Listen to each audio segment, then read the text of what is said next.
जय श्री राम मेरे प्यारे भक्तों, आपका स्वागत है आपके अपने YouTube channel Hindi story kingdoms में, जहां हम रोज सुबह और शाम रामायण की 5-5 चौपाइयाँ प्रेम पूर्वक और भाव से पढ़ते हैं। सुबह की शुरुआत राम नाम से करें और दिन का अंत श्री राम की कथा से करें।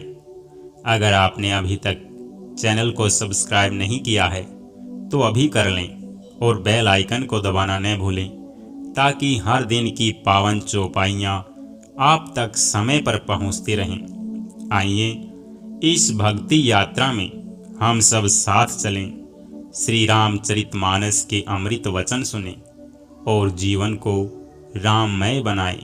जय श्री राम। आइए शुरू करते हैं रामचरितमानस बालकांड के 140वें सोरठे के हिंदी अनुवाद से। देवता, मनुष्य और मुनियों में ऐसा कोई नहीं है जिसे भगवान की महान बलवती माया मोहित न कर दे। मन में ऐसा विचार कर उस महामाया के स्वामी श्री भगवान का भजन करना चाहिए। हे गिरजा कुमारी, अब भगवान के अवतार का वह दूसरा कारण सुनो। मैं उसकी विचित्र कथा विस्तार करके कहता हूँ, जिस कारण से जन्म रहित, निर्गुण और रूप रहित ब्रह्म अयोध्यापुरी के राजा हुए।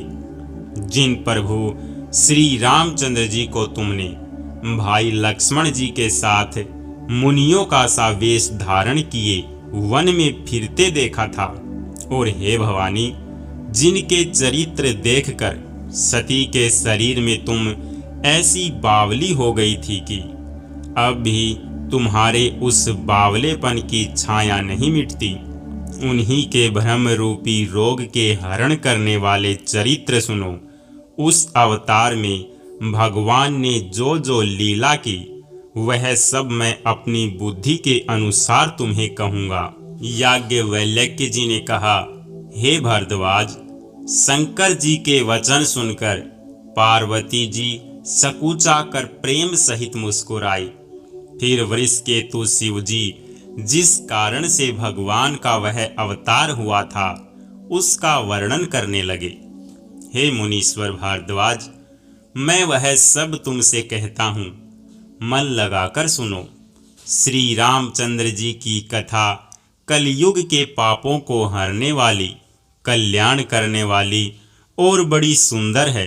स्वयंभु मनु और उनकी पत्नी शतरूपा, जिनसे मनुष्यों की यह अनुपम सृष्टि हुई, इन दोनों पति पत्नी के धर्म और आचरण बहुत अच्छे थे।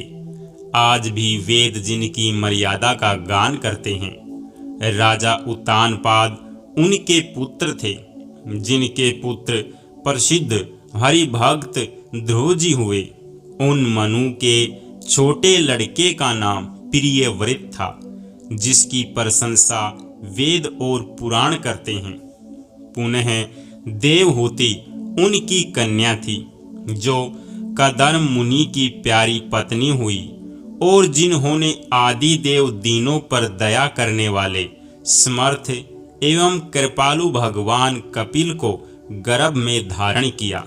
तत्वों का विचार करने में अत्यंत निपुण जिन कपिल भगवान ने सांख्य शास्त्र का प्रकट रूप में वर्णन किया, उन स्वयंभू मनु जी ने बहुत समय तक राज्य किया और सब प्रकार से भगवान की आज्ञा रूप शास्त्रों की मर्यादा का पालन किया। घर में रहते बुढ़ापा आ गया, परंतु विषयों से वैराग्य नहीं होता। इस बात को सोचकर उनके मन में बड़ा दुख हुआ कि श्री हरि भक्ति बिना जन्म यूं ही चला गया। तब मनु जी ने अपने पुत्र को जबरदस्ती राज्य देकर स्वयं स्त्री सहित वन को गमन किया। अत्यंत पवित्र और साधक को सिद्धि देने वाला तीर्थों में श्रेष्ठ नैमिषारण्य प्रसिद्ध है। वहाँ मुनियों और सिद्धों के समूह बसते हैं। राजा मनु हृदय में हर्षित होकर वहीं चले। वे धीर बुद्धि वाले राजा रानी मार्ग में जाते हुए ऐसे सुशोभित हो रहे थे मानो ज्ञान और भक्ति ही शरीर धारण किए जा रहे हों। चलते चलते वे गोमती के किनारे जा पहुँचे। हर्षित होकर उन्होंने निर्मल जल में स्नान किया। उनको धर्म धुरंधर राजर्षि जानकर सिद्ध और ज्ञानी मुनि उनसे मिलने आए। जहाँ जहाँ सुंदर तीर्थ थे मुनियों ने आदर पूर्वक सभी तीर्थ उनको करा दिए। उनका शरीर दुर्बल हो गया था। वे मुनियों के से वल्कल वस्त्र धारण करते थे और संतों के समाज में नित्य पुराण सुनते थे और 12 शास्त्र मंत्र ओम नमो भगवते वासुदेवाय का प्रेम सहित जप करते थे। भगवान वासुदेव के चरण कमलों में उन राजा रानी का मन बहुत ही लग गया। वे साग फल और कंद का आहार करते थे और सच्चिदानंद ब्रह्म का स्मरण करते थे। फिर वे श्री हरि के लिए तप करने लगे और मूल फल को त्याग कर केवल जल के आधार पर रहने लगे। हृदय में निरंतर यही अभिलाषा हुआ करती कि हम कैसे उन परम प्रभु को आँखों से देखें जो निर्गुण अखंड अनंत और अनादि है और परमार्थवादी ब्रह्मज्ञानी तत्ववेता लोग जिनका चिंतन किया करते हैं, जिन्हें वेद नेति नेति यह भी नहीं कहकर निरूपण करते हैं, जो आनंद स्वरूप उपाधि रहित और अनुपम है एवं जिनके अंश से अनेकों शिव ब्रह्मा और विष्णु भगवान प्रकट होते हैं। ऐसे महान प्रभु भी सेवक के वश में हैं और भक्तों के लिए लीला विग्रह धारण करते हैं। यदि वेदों में यह वचन सत्य कहा है तो हमारी अभिलाषा भी अवश्य पूरी होगी। इस प्रकार जल का आहार करके तप करते 6000 वर्ष बीत गए। फिर 7000 वर्ष वे वायु के आधार पर रहे।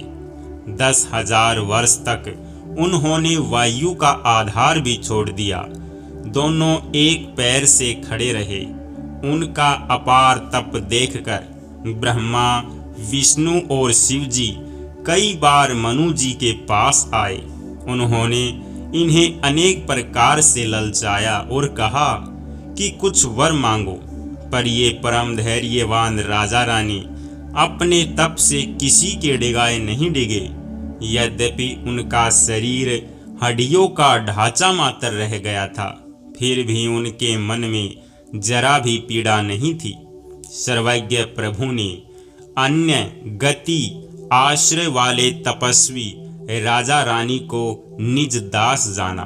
तब परम गंभीर और कृपा रूपी अमृत से सनी हुई यह आकाशवाणी हुई कि वर मांगो। मुर्दों को भी जिला देने वाली यह सुंदर वाणी कानों के छेदों से होकर जब हृदय में आई, तब राजा रानी के शरीर ऐसे सुंदर और हष्ट पुष्ट हो गए मानो अभी घर से आए हैं।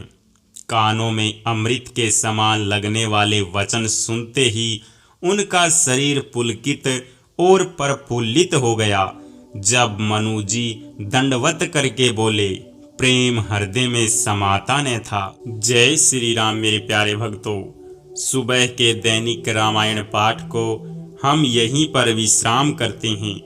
आगे का पाठ हम शाम के दैनिक रामायण पाठ में करेंगे। तब तक के लिए जय श्री राम और सुनते रहिए दैनिक रामायण पाठ। ओ मंगल भवन ए मंगल हारी, दरवहु दशरथ अजर बिहारी। राम सिया राम जय जय राम। राम सिया राम जय जय राम।